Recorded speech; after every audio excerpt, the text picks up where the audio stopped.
welcome everybody. We have Wynn and Sakngoy and Scott. Thanks for coming on. Wynn and Sakngoy, I want to know, we're here in Louisiana. Tell us a little bit about this community, and would love to know how y'all both ended up here. I'm born and raised. I'm generations. My grandfather was the first Walgreens pharmacist in the 50s and 60s. He had a fountain in Hammond and everything. And my other side of the family, Watson side, is from Amite and Fluker. So I've been here, raised my whole life. All right. Sakngoy, you have quite an interesting origin. Yeah, as far as me, I'm from Cambodia. Our family fled during the late 70s, during the Khmer Rouge, when Pompey was genociding everybody and everything like that. We fled to Thailand. I was born in Thailand. Catholic Charities out of New Orleans brought me and my family over here. Grew up in New Orleans in the Lower Ninth Ward for about 4 years.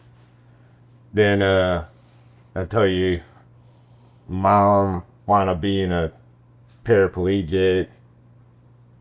Dad passed, got into the foster care system. Was raised, had great foster parents. The ones at Slidell, and then wound up getting, me and my brothers were separated, so people in Bedico, which is Ponchatoula, this area, this community around here in Stanford Parish, took my two little brothers, and then they wanted it all together. So anyways, long story short, raised in Bedico, Louisiana, and went to Ponchatoula High School, all that stuff. And then wound up meeting this sucker here one night, drinking some sake, and now we're in Independence, Louisiana, and trying to live our dream, but now it's all messed up from this oil. Well, we use the river. We named our place Paradise Ranch because we rescue Great Pyrenees and Great Pyrenees mixes, and we use that river to get the energy out, hips. We do water therapy with them. We get in the kayaks and go upstream, and they get in the middle of the river and swim upstream, and it's just, we used it daily. Yeah, so you guys have at least a dozen rescue dogs. Right now, right? yeah. And yeah. mostly Great Pyrenees. Yes. Sonny, who's walking around, he's one of them. Scott, I don't know who found him. Scott did. Yeah, on August 24th, on my first trip, my first day here, I was getting on the. I was actually. You made a mistake. I got on the mistake and driving. I was all over the place because navigation misled me. But I was getting on the on 55 South to go to my hotel in Hammond, and on that exit, I saw one dog pulled over. Clearly, the dog was abandoned. I thought it was just one, and then as I'm driving away, I saw Sonny and two others and took a picture of him. So I started posting about the rescue dogs. But I went back that night, got food and water, gave them food and water. I didn't know if they were being fed at the time. Then I went back in the morning, and then I checked on them every day while I was there, and I kept posting about it. Well, it turns out that, the animal shelter of Tangipahoa Parish? Tangipahoa Animal Shelter. Tangipahoa Animal Shelter had been putting out traps, and then I met Wynn. She needed her property tested by the river. And then I saw that she Pyrenees Rescue, and she's right down the road from there. So some things are just meant to be. And then we started talking, saying, if you can rescue this dog. And then the Tangipahoa Parish Shelter caught him in the humane traps and everything. And I went to go visit him on, September 7th or 8th on my second trip. And, lo and behold, it's him. And then Wynn went and picked him up. Yeah. And then, Now he's trying to get in the trash. hey, come here, Sonny. Come here. And when Wynn texted me and asking for a name, Come get on the couch. When Wynn texted me asking me for a name, I decided that, in all these disasters, this being my 80th in Louisiana, and I haven't been here in 15 years really to do any contamination work since the second, which was BP. And I have seen so many great communities and people come together. I named him Sunny because there's a sunny and bright future. For him, he symbolizes these communities being left for dead, dumped with chemicals, just thrown away. But now look at his life. So now the point is, Sunny. That's Look at why his life. His life Sunny is for a bright future, because what he represents is all these communities coming together. Scott coming with a toy. Yeah, this is Sunny's first toy. Hey, Sunny, this is for you.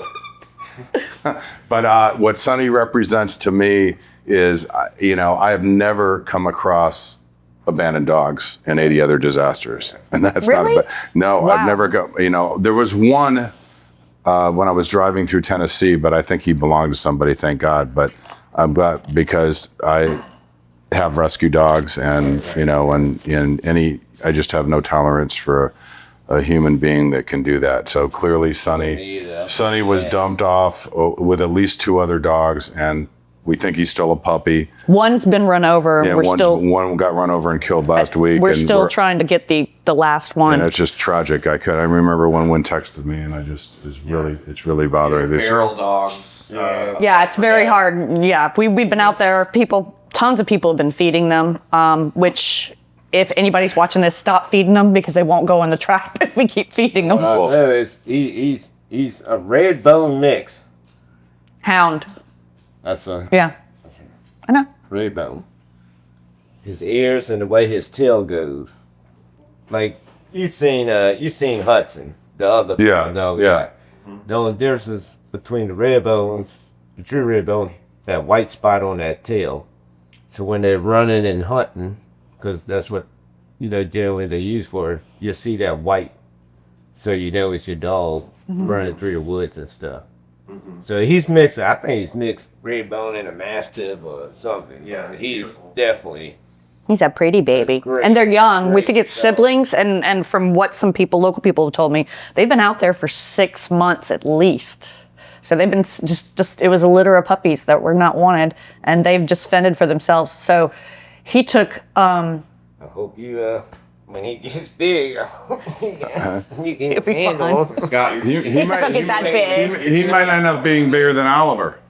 No, I don't think so. Get I don't know. stocky. He definitely gets stocky. He might grow a little more taller, but yeah.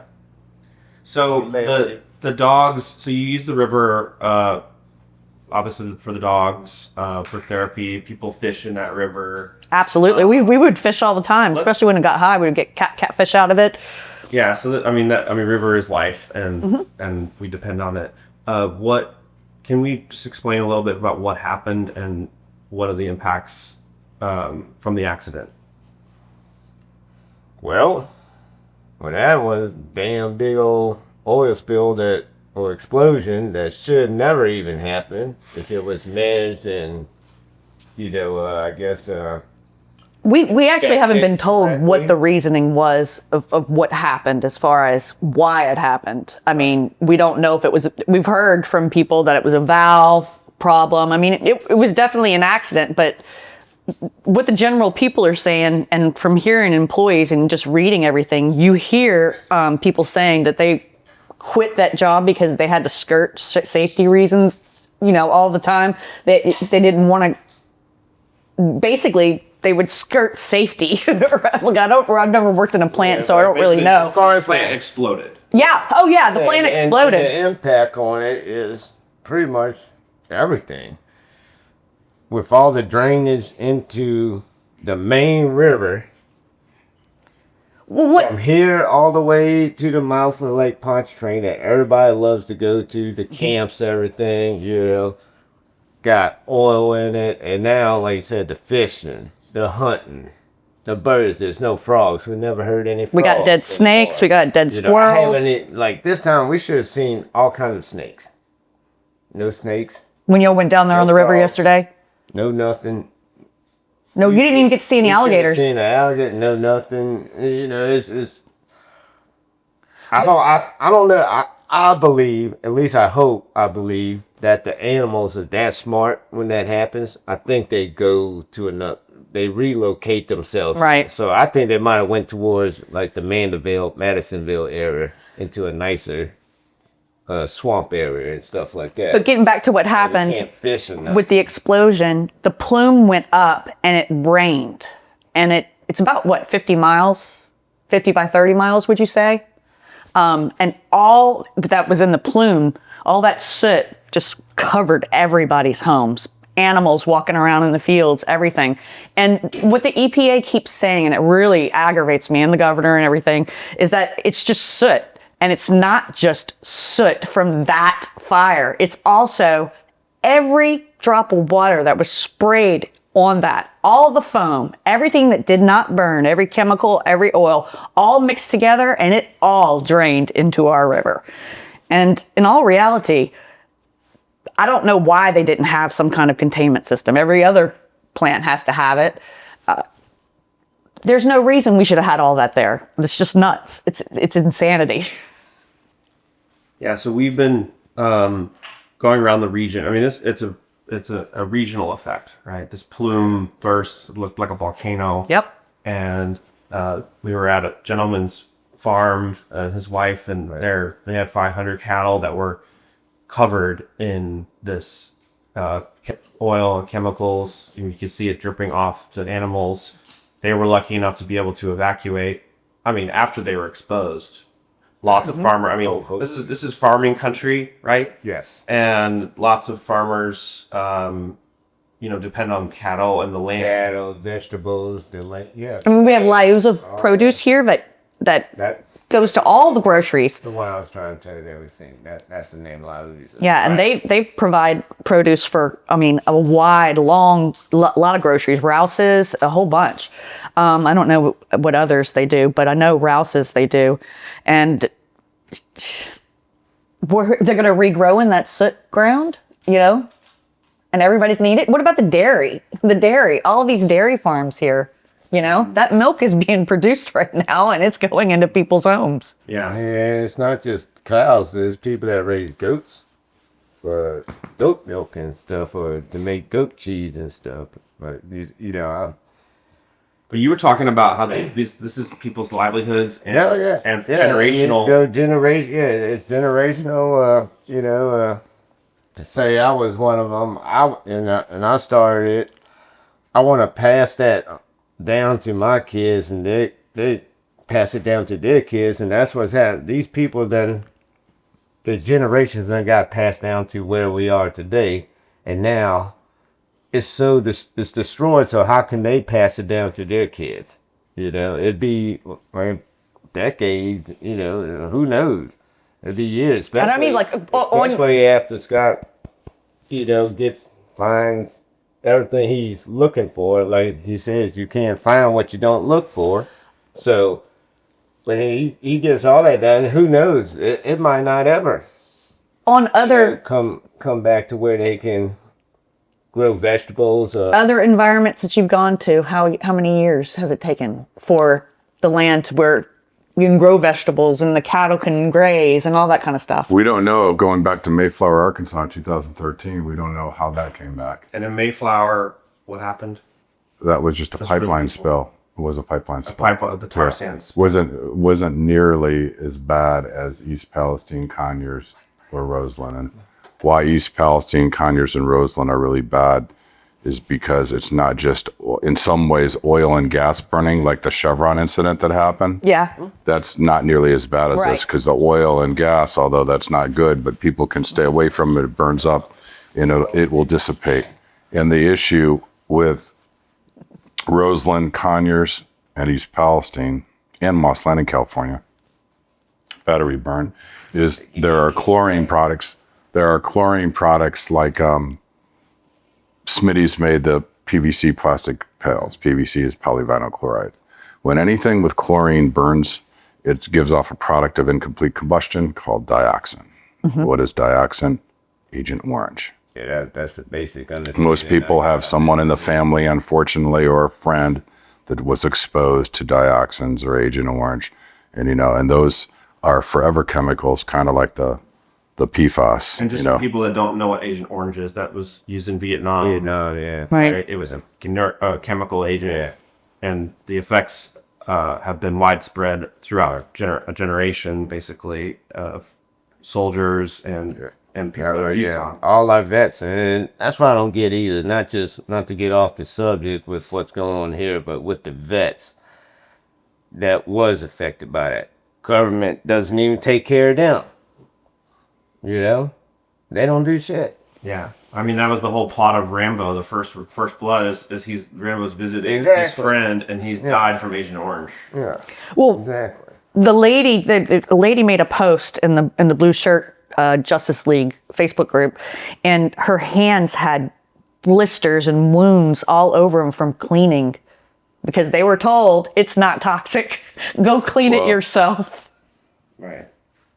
The other thing too with Smitty's is Smitty's is the responsible party. the responsible party in Roseland is that whistleblowers, because I'm also an EPA whistleblower that went public, along with Robert Crodel, who was in East Palestine, where the EPA had a plane that can do what I do from the air, but they shut off the sensors.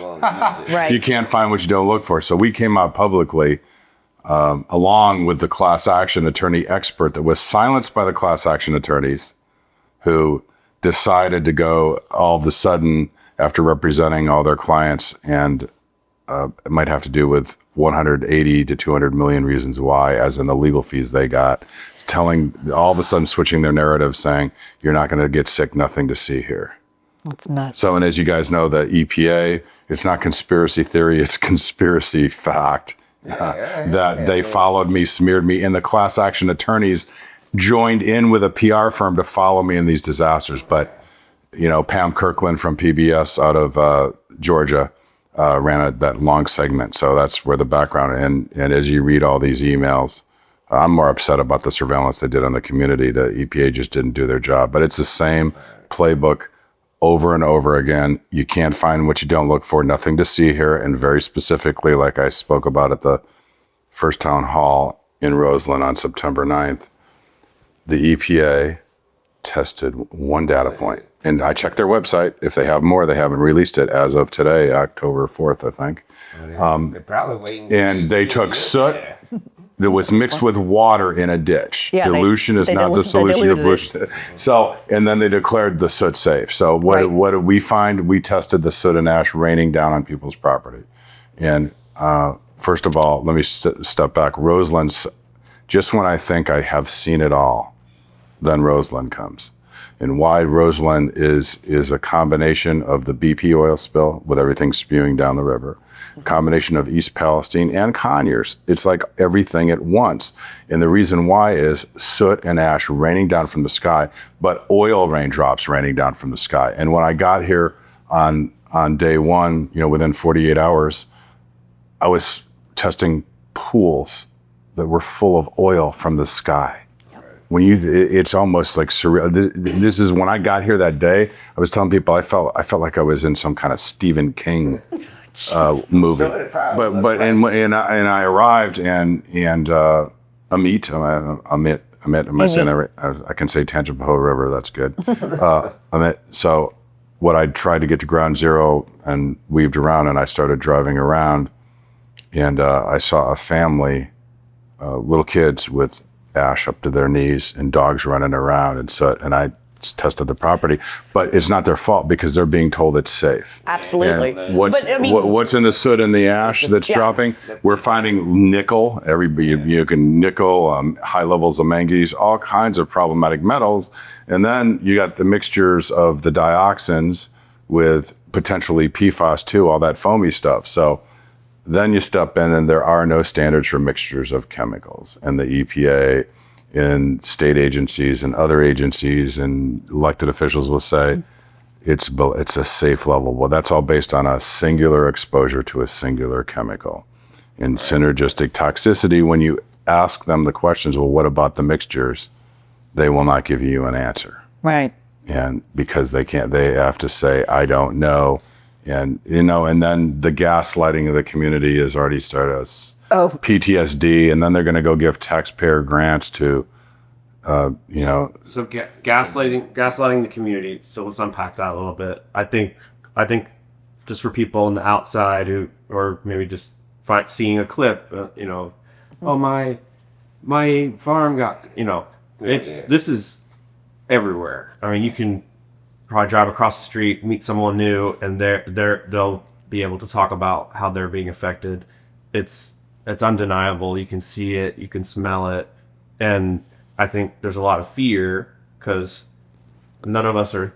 I mean, nobody probably could really tell you like this is what this is going to affect. Like, Right. This is what's going to happen. Right. And we just know like Unknown. tons of chemicals are everywhere. Animals are eating it and drinking it. We're exposed. We're breathing it. Yeah. What is going to happen? I mean, can't we've say that been with breathing it. authority, but like to gaslight and say, well, you can't say black and white. This is black and this is white, but that doesn't mean that it's not legitimate, right? Yeah. Like this is not a region full of crazy activists. Right. This is Right. like We were minding our own business, is not living our green- little life. it's not Greenpeace Yeah. headquarters here. Yeah. And I think Scott has, you've been to this is your about it's 80. my 80th, Yeah. You've been doing this almost 2 decades. 19 years. Yeah. So like what would you do? I mean, a lot of people are Republicans here. Like, I mean, it's Democrat. but this tends to keep happening in poorer towns across the nation, and it seems to be there's a lot of similarities. I got to make 2 points. Yeah, please. One, I'm going to go back to BP and talk about Tucker Mendoza in a minute. But the first point is none of this is political, and the media needs to do a better job. All you need to know, East Palestine and Conyers were under a Democratic president, and now we're under a Republican president. The playbook's the same. This is systemic failure. Yeah. And I keep trying to educate the media that wants to come with a preconceived notion story to go after this administration or that Right. administration. Drives It's me nuts. systemic failure. And like I said in the PBS interview with Christina Jensen, there's 2 things. It's actually a lack of education. A lot of people in these positions don't understand because they're not on the ground like the rest of us and seeing the community. And then number 2, follow the money. Just follow the money. Those are your answers to why the systemic failure. And you were talking about. Oh, sorry. Go ahead. But no, I got to make. And then, for example, Davina Pujera, ex-EPA attorney, now working for Norfolk Southern, subpoenaed me in my driveway. That's why all these whistleblowers are now coming out of the woodwork when all this surveillance. I mean, I'm built differently than a lot of other human beings. When I get threatened by $1 billion company, it makes my day. And I go, when the EPA runs a smear and defamation campaign, it makes my day. When these class action attorneys hire a PR firm to follow me all over the country and call me all kinds of names and everything, it makes my day. So what happens now, and I also want to credit the Government Accountability Project, Leslie Pacey, Tom Devine, legal director, they reached out and represent me. I as a whistleblower client, when I got subpoenaed in my driveway, they protected my constitutional rights, and Norfolk Southern dropped it because we said, bring it on. They wanted all my records, all my communications with residents like you about all the testing results. And I'm a private citizen helping the community. So we stood up to them. They went away. But then the class action attorneys started harassing me right after that. So then the settlement came out. And then Stephen Petty, the expert testing toxicologist for the class action attorneys, we meet kind of by accident on a Twitter Spaces, and we start talking, and then he was silenced right after the class action attorneys settled and got their 180, 200 million in fees. He became a whistleblower because he said, Scott, what they're doing to you is not right. So he did a declaration. So there's only 3 of us, to the best of my knowledge, Stephen Petty, myself, and Robert Crodel, who was involved with the EPA aspect plan. We have sworn declarations under the penalties of perjury.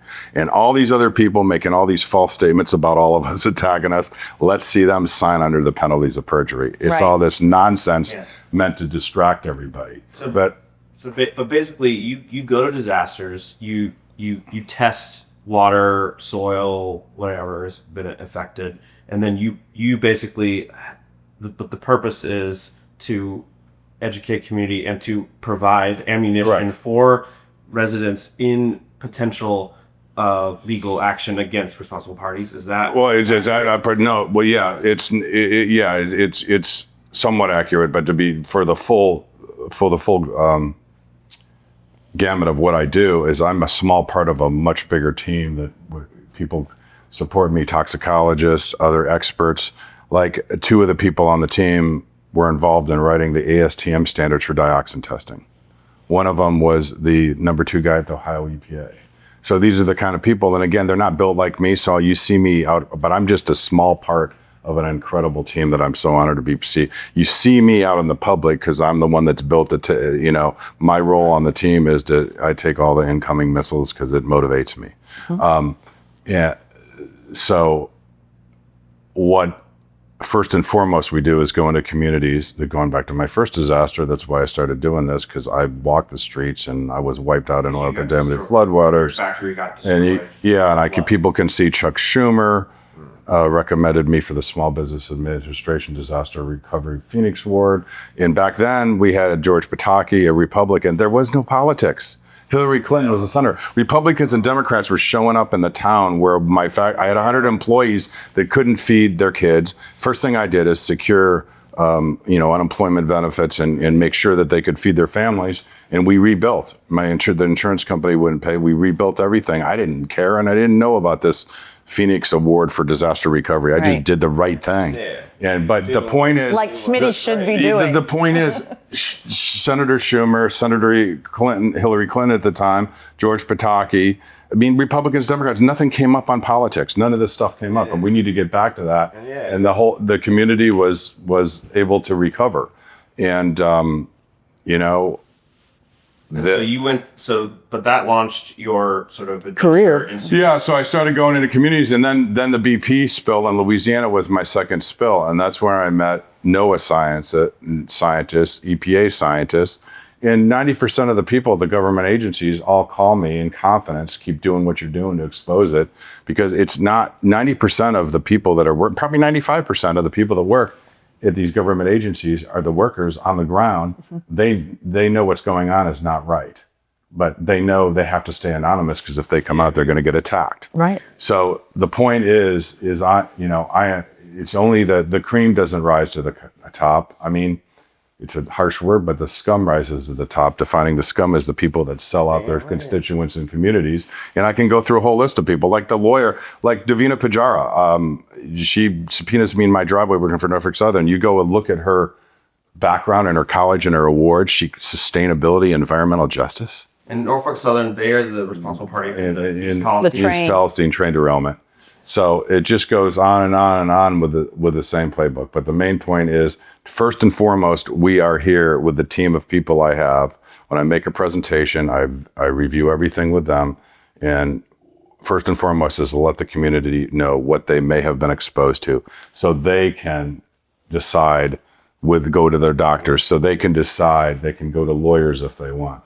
It's empowering the community. The other thing that I've started doing that is really a great honor to watch and really motivating for me personally is let people know they're not alone, because East Palestine, Conyers, Roseland, Moss Landing, they all are being gaslit. You've got all these symptoms, you've got pet sick and everything. Oh, it's in your head, it's psychosomatic, it's PTSD. The more these communities coming together is a big, big deal. Yeah, so how can that happen? I mean, they're all spread out across the country. I created the nonprofit I founded, Blue Shirt Justice League, and I formed a group, Blue Shirt Justice Group, and people are coming together, and I can post PDF, downloadable town hall presentations. I didn't know this until the last year to two. I realized, because the communities are on Facebook. Facebook is the way you communicate, especially in rural areas. People are on Facebook to stay in touch with families across the world. But the thing about a Facebook group, not a page, not a profile, is the group you can upload PDFs and presentations. I can upload like the sworn declarations for me, for expert Stephen Petty. You can and then tag people it at the go top, there. so that's when a people really join. great feature. You can't do that in a lot of other social media, and it's not. It's just and obviously LinkedIn is helpful. Twitter and X are helpful, but Tucker Mendoza. you were wanting to make a point. Yeah, I want to go back to Tucker Mendoza. I met him when I was down living with fishermen, working in the Gulf for 5 months. I met Tucker Mendoza during the BP oil spill. Tucker Mendoza has the expertise and the products. He could have stopped the oil on the spread down the Tangipahoa River. And just yesterday, October 3rd, 2025, we'll be releasing the footage. It's clearly within, 6 to 8 miles of Lake Pontchartrain, where we were south of Lee's Landing. We went up north. We could smell it. We could see the oil and sheen. We tested it. The bottom line is that's 30 miles downstream or 40 miles downstream? Yeah. Oh, yeah, at least. Tucker Mendoza's expertise and wisdom from the Gulf of Mexico and what he knows and years of experience, he should have been put in charge and contracted. He would have stopped the spread of the oil. He would have gotten the oil out of the water and stopped the spread. He also stated that they should have let it burn. Yeah, and you see the white booms and orange booms. It's like using a rotary dial phone. A lot of your audience probably won't know a rotary phone is one dial if you look at old movies. It's like insisting on using a rotary hardwired phone instead of your smartphone. Right. We had them growing up. But the fact that we can see those booms, orange, white, whatever. The shade of the contamination was flowing right through it, flowing right through it ridiculous. yesterday. I mean, the sad thing is, I know that there's a lot of other technologies. I know you don't love talking about, but you invented one. Well, that's why there's 40. They all work together. There's 40 out of 1.2 million that BP endorsed. So the point is that, like, I've been following you around for like 13 years. You've been doing this for almost 20. You see every time there's a spill, you see the same rotary phone technology, like Same playbook. orange booms, white booms, and then you see literally it not doing the job. And it's sad because there's dozens of other stuff. Hey, like Tucker Mendoza and everybody else knows, in the Gulf of Mexico, people would go, and I won't use their names, but big billion-dollar companies would say, we don't want to use any of these new technologies. We'll lose 80% of our revenue. We don't want the oil out of the water quickly. We own the landfills. I'm not kidding. Those are direct quotes. I have the receipts. I mean, I have the receipts for a later date. Why would not the EPA utilize people that are offering their help? You've been to 80. Let me explain the EPA. There are 95% of the EPA great people because they're all coming to me as anonymous whistleblowers. But the people that rise up and get in charge of these disasters, they can retire in their 40s or 50s, and they're all on our taxpayer dime. They're all making, with their benefits and everything, $130,000, $150,000 a year. But what they can do is they can go to some of these other contractors after early retirement and make $300,000 to $400,000 a year. Right. So when I say follow the money, that's why, like for example, you used to call them the baby bells. You probably don't know. There used to be all these telephone companies, right? Like Bell Atlantic. Yeah. If the baby bells could have done what the oil spill contractors do, meaning successfully used their lobbying dollars and all their connections and hired all the ex-government officials and created this incestuous revolving door, we'd still be using rotary phones instead of smartphones. But they couldn't do it. They couldn't do it because that's why I think I have a rotary phone. Remember at Baylor, I went to Baylor undergrad, and but at the other presentation I got to find that rotary phone. I'm bringing it for the town hall next Saturday. Yeah. And I want to get Tucker Mendoza, and we take a segment where we're talking about Tucker and do just a clip about Tucker, because the important thing is there's Tucker, there's other people reaching out that can help with the remediation. One thing I want to make clear is the good news is if everyone works together and you use the best available technology, you can, number one, diagnose, test, and see what people have been exposed to, immediately get them that information so they can seek medical treatment. You can stop the spread of the contamination in the soil, but you don't have to bulldoze communities and leave. There's technologies available to help and remediate. And that's the thing. This is a beautiful area. But we were talking about the chemicals, though. The chemicals that are water soluble, they'll never. Well, and again, I'm hearing like the ponds. The EPA told some residents, and again, I always protect people's privacy unless they come out publicly, like the two of you, the EPA is saying we're not going to drain the ponds. We don't want to test the ponds. But I think we're starting to create enough public pressure. The EPA did announce they're going to start testing the ponds. The 93% yesterday, 93% clean. Everybody has a pond. You know, if it has a little bit of land, everybody has a pond. They haven't cleaned any of those ponds. There's no way we're 93%. And plus, y'all were down the river. You saw the oil. Just like there's Butch. He lives at the end of the river at the mouth. They went to go see him, and he said that it's been there for weeks. And we've seen videos for weeks. We've seen a post with a video from 9/11 that it was all in the lake. We've seen Mandeville residents going out to the lakefront and taking pictures of oil and posting it on TikTok.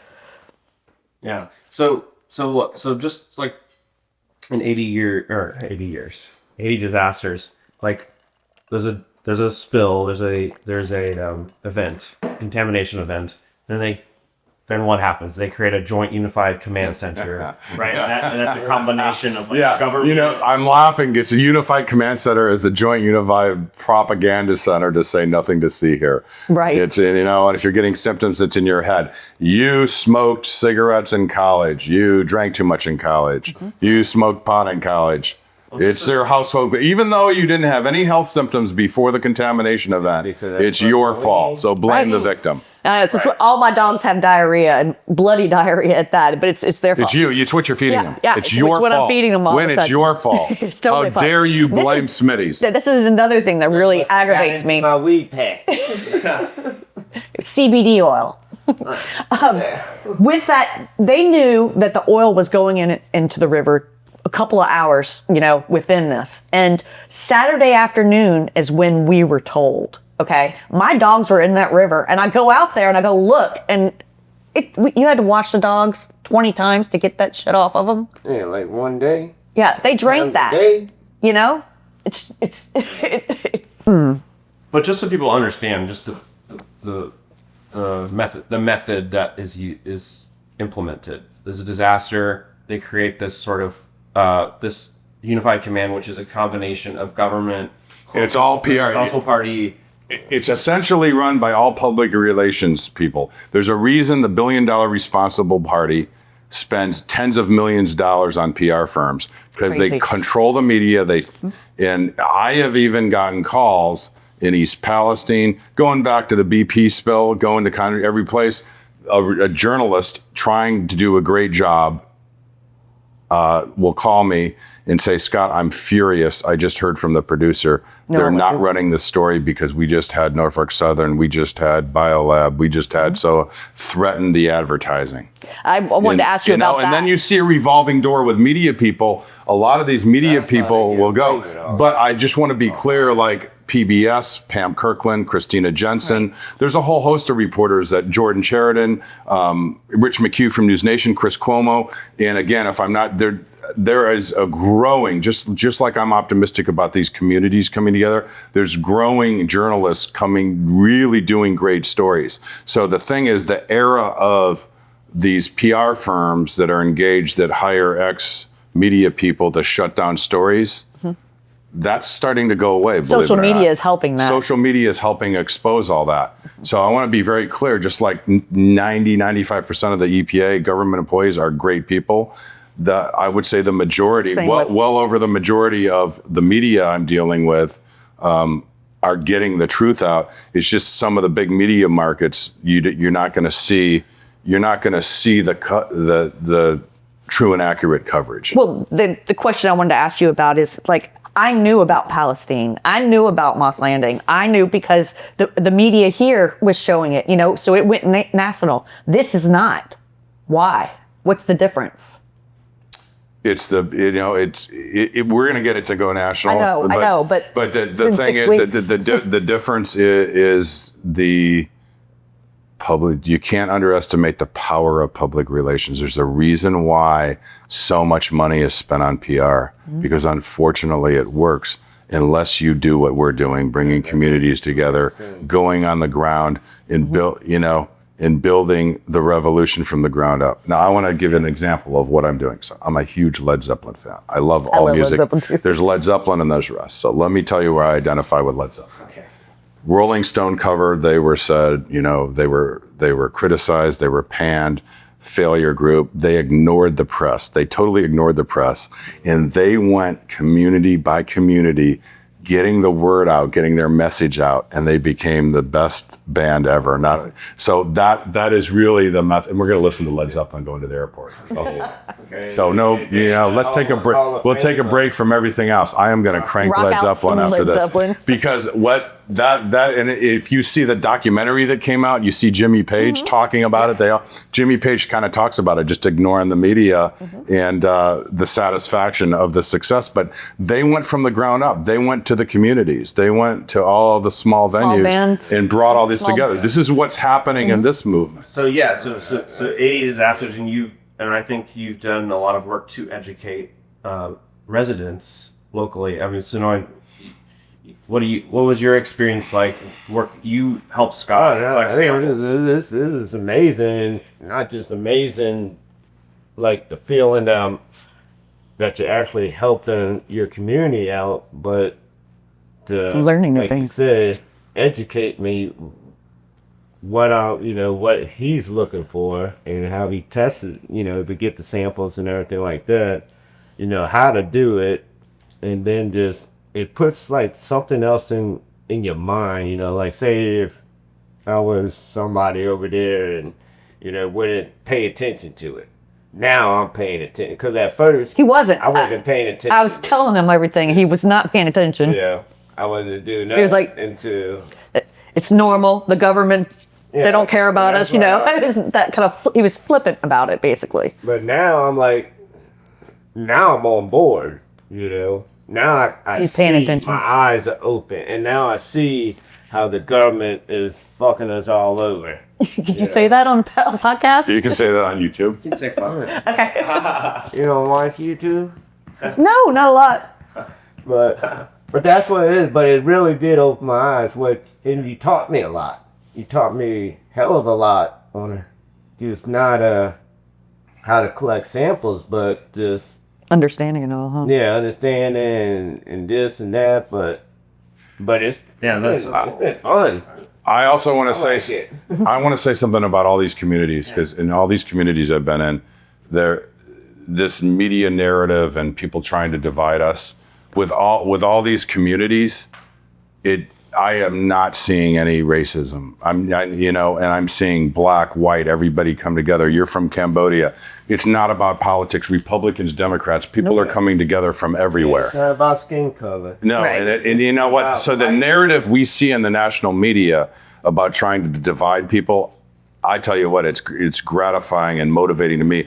We're Every used to that community is the here same. because of hurricanes. We are usually having to put our boots on and deal with it. We get our chainsaws. We help our neighbors. That's just how it's been my whole life. This region was very affected by Hurricane Katrina and then Rita. Ida was, Ida. yeah. Ida, all of them. Ida was bad. Ida came through here. We had, I lost probably on our property. When we got home, we had 15 trees on the driveway we had to cut through. That took a couple days because we had other trees down too. But it took us 2 months to get electricity. We were on a generator for 2 months. That was just for Ida, but Katrina affected, yes. Over- everything. yeah. Tula, Bico, not New Orleans. Katrina. Well, it was because of the levees. Everybody around here, the flooding, and then Rita. I told y'all the water was so high and the mud came in everybody's camps, which y'all seen. That's why they had to raise all the camps. At least I think 12 or 15 feet high, something like that. Can't remember exactly, but everybody had to raise their camps and stuff. And y'all seen all the abandoned camps that was down there where the people just collected the insurance money, which I don't blame them, because you get the money and then you just gotta pay it right back to them to raise your camp still. They just abandoned That's it. why a lot of them ones that are abandoned are just still sitting. Get that lower level. In the marsh. It just feels like the past decade or 15 years, just this onslaught of disasters, one after the other, and it sort of like desensitizes the outside. Yeah. It's like I definitely. And it does, and that's like why why it's good for you to educate everybody, because people around here, even like myself, you get used to disasters around here. It's like, oh. But this is different. This was something, avoidable. Yeah, it could have been, but I'm saying people like me, like you said, I wasn't paying attention. I was like, this is just another some shit that happened. Wait, what did I read? The EPA, they failed every Clean Water Act since 2022. And let me tell you, every one of us knows that Smitty has been dumping oil and chemicals into the river. Those ditches along the highway, when you pass, there was always an oil sheen. Always. And we have people with videos of when they were dumping in the river, and they have presented those videos to the EPA. And guess what happened? Smitty's got fined $1,000 or whatever it was. That's it. That's it. What is the EPA for if they're not going to do their job? Right. Yeah, I mean, the way I see it, like, there's three big, Scott, like, solutions that are ways that I see that citizens or that these types of things can be resolved. One is the most extreme, which isn't going to happen, is to stop all chemical, oil, all that stuff. Yeah. Shut it all down. That's like the most extreme to stop these kind of things. The second one is government plays a much more robust role in remediation, cleaning up, and regulation, which you've been doing this for 4 presidential administrations, and nothing has really moved on that front. And the third I see is more than 4, isn't it? Is basically legal action from citizens to collect from responsible parties. So that's sort of where you're kind of making progress, I feel like, in that pillar where, if government won't do anything, if the whole thing won't be just shut down, then at least arms residents, citizens, people affected with legal, the ability to enact litigation to, collect. I don't know what other sort of solutions there are. Yeah, well, for the impacted communities, there's also class action lawsuits should be eliminated. I agree. They do not serve communities. So let's unpack that, because I think the public perception is that class action is good. Absolutely. I mean, tell them what happened with that $600 million, what happened in Palestine. In East Palestine, and again, we should put links into the YouTube to my sworn declaration, Stephen Petty's, and Robert Krotel. We will. They'll be in the description. Because that's very important. What happened is the attorneys hired Stephen Petty, the world-renowned expert toxicologist, does all the testing. In the media, they're talking just like me, health symptoms, exactly the same thing. And and this is from February 2023 through January 2024. Then all of a sudden, settlement discussions start. And then everything goes quiet. Then all of a sudden in April, $600 million announcement starts, and that got like 180, 200 million in fees and maybe some more in expenses. And then people were told that they were going to be special, you got your special, you got a lot of damages. A lot of people were told that. And then they're told that, oh, you might get $5,000, you might get $10,000, you might get 20. Some people might get 7. Tell them that and then they signed a release for life. And now you've got people are dying in East Palestine. People are dying of cancer right now. But they didn't tell them they were going to settle, right? They told them they were going to fight. They were going to fight. We're going to do the best. You're going to do everything. And then they settled without even. How can you settle without your? And then they say your client saying, "This is what we want." No, this is what they say. That you can't without. They say, oh, it's a big railroad, and and this is what residents tell me. Then the class action attorneys are saying, we're not going to be able to prove everything's fine. After hearing this, we're not going to be able to prove anything because, you smoked marijuana. Oh, you took edibles. You did this. You did. Scared them into it. So no, and then what they say is, if you don't settle, the choice is yours. You can opt out, but we can't represent you anymore. Yeah. We're not going to We're not taking. You got to go find your own lawyer to take this to trial. So it becomes like a coercive. But here is the thing. And again, I'm not a lawyer, but I watch all this, and I've got my own personal injury claim too. So. And again, talk about gaslighting the victim. So I had this, if you see on social media, this 100% quad tendon tear, and the restaurant that was discharging illegally the grease is blaming me for walking through a work area. Yep. So even on this small little scale, it's gaslighting. That's my Right. even though they didn't have orange pylons on, but I'm taking it all the way to a jury because I got it on video. Have discernment about who you choose. That was Morgan and Morgan, right? In For East Palestine? Palestine, I'd have to check and see. Because of the situation with me, I can't really use all the names, but I believe that they were one of them. Yeah, I because they were the first one Simmons, on Facebook Hanley, that I saw Conroy, Grant- advertising Yeah. here. I wouldn't go with a firm. I would go with somebody that's local, that's inside, that knows. I would just Nobody local around here. talking about. What do you mean? I want to go with no local lawyer around here. I wouldn't say that. There's some good firms around here, but I'm saying just have discernment. Well, I think what you're saying is there are individual, you do an individual claim. Yeah. With a Correct. firm. I'm. Yeah. Wait, let me be clear. I'm not I saying firmly local- believe in it's an individual choice. What I believe in is helping educate each community, each family, each individual, each affected resident, giving them as much information as possible so they can make the best decision for themselves. Right. It's When their I say decision. local, I don't mean like local lawyer. I mean somebody that's that comes to the town hall meetings, that's involved. That's actually seeing what's going on here. What was the Aaron Brockovich? Was that a class action? Do you know? Yes, that was a class action. But didn't that end up being good, or was it? I don't know. You might want to. Oh, You might want to follow up. That's a real on that. story. I don't know. I honestly don't know. Their story. Yeah, I was just curious. I think Great movie.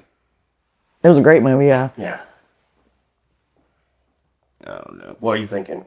That's okay. Movies aren't necessarily I know. reality. I know. But Hollywood. Like I tell her all the time, it's a movie. Yeah. It's a movie. Yeah. It's embellished. Yeah.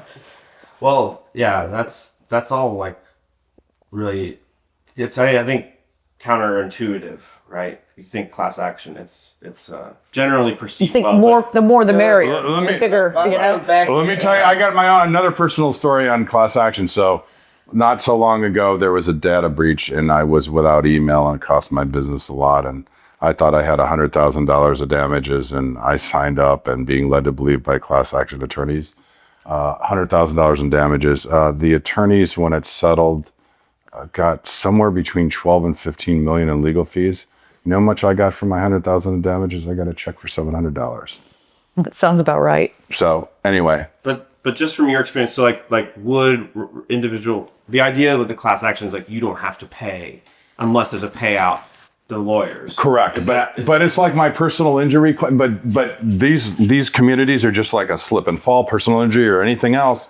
You don't have to pay the attorneys. They will do it if you've got a good claim, which you do in these communities. They will take it on a percentage. And it's and if they take it all, they'll take it all the way to trial, and you don't pay unless. But They'll fund the research. They'll fund getting into trial. I want to make a very important point, because the thing is, when you take something to a jury, that's what scares the hell out of the. Because guess what? In a jury, there's people like you and me. Your peers are making the judgment. So when you take it to a jury and you start talking about my dogs weren't sick before this, my kid wasn't sick before this, I didn't have cancer before this, what do you think that jury is going to understand? And all the bullshit from them putting their experts in their ivory towers up saying, oh, medical record, oh, you drank too much in college. So did they. You you smoke marijuana. You smoke cigarettes. Oh, you clean with this cleaning product? That's why you're sick. So that's why there's such a fear they fear the jury. I mean, thank God we still have jury trials in this country. Would you say that the the judicial branch of America is the most effective branch in that sense? Because I'm just like I know it's like I've always thought of it the opposite way. Like it's so gamed, and you have to basically just rich people get off. But now that we're talking about it, government won't fix things. The executive won't. The legislative won't.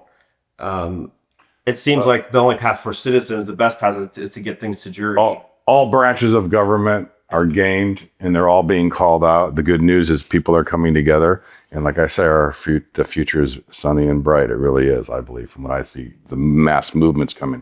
But the way you deal with the judicial branch is you get the right attorney to take you to jury trial. That's why. It doesn't matter if you get the right attorney that knows where to go and get you the jury trial. The undue influence can't be exercised over the court. Interesting. That's fascinating. Really. It's the most hopeful path, I think, from just all the years of all these disasters. That seems to be the best for people. Unfortunately, there hasn't seemed to be any other obvious paths. Oh, no. The first day it was like, here come the lawyers, everybody's suing and everybody's fighting online. It's crazy. Yeah. Well, so yeah, some bleak stuff around, but I mean, how are you guys feeling in general? I mean, it's obviously Feel like I want to go punch somebody in the face. yeah. That's how I feel. I'm still in.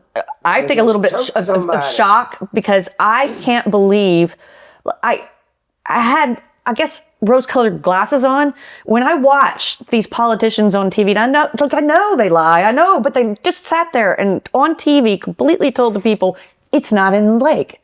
How can they say that? How can they say that? I just don't. Speaking of that, we've got a noon cutoff at FedEx for those coolers at the lab, and that's some of the most valuable testing that is. Will show that we've already seen visual and smell evidence that it's flowing very close to Lake Pontchartrain, so we need to get the coolers to the lab. All right, so you're saying we gotta wrap it up. So, well, any Wrap it up, and I'm gonna go find somebody to choke up this. yeah. Well, any last kind of impressions that you'd like people to know before they sign off? We sign off. For me, they need to get in touch with Scott any way they can, just to get the information or the knowledge out. Just because nobody else around here is trying to tell the community, what's going on. Yeah. I mean, we're lucky to have that. We'd be Watching him on Facebook or whatever he's on. up the creek without a paddle. Watch, and you too, because you post.